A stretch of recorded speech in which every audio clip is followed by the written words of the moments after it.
جہد مسلسل اور کسی بھی کام کی مسلسل مشق آدمی کے اندر وہ حوصلہ اور خود اعتمادی پیدا کرتی ہے کہ جس کے بعد آدمی اللہ کے فضل و کرم سے بڑے طوفان سے لڑنے کے لیے تیار ہو جاتا ہے۔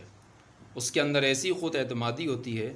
کہ وہ بڑے سے بڑے طوفان کے آگے بھی نہیں گھبراتا اور اپنے آپ کو طوفان کے حوالے کرنے کی بجائے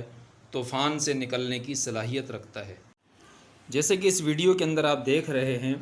کہ ایک شاہین جو بلندیوں پر پرواز کرنے کا ہنر تو جانتا ہی ہے،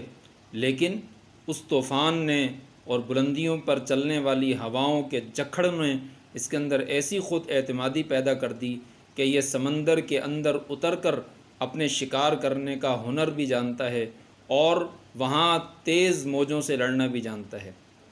لیکن بعض لوگ یہاں یہ بھول جاتے ہیں کہ منزل پر پہنچنا ہی اصل نہیں، اور بعض لوگ منزل پر پہنچنے والے لوگوں کو تو دیکھتے ہیں لیکن یہ بھول جاتے ہیں کہ کس کٹھن راستے سے سفر کر کے وہ اس منزل تک پہنچا ہے۔ لہٰذا جہد مسلسل اور مسلسل مشق کرنے کی عادت اور کسی بھی کام کو شوق اور ذوق کے ساتھ اور لگن کے ساتھ کرتے رہنا آپ کے اندر ایسی خود اعتمادی پیدا کر دے گا کہ جس کے بعد بڑے سے بڑے طوفان سے لڑنا آپ کے لیے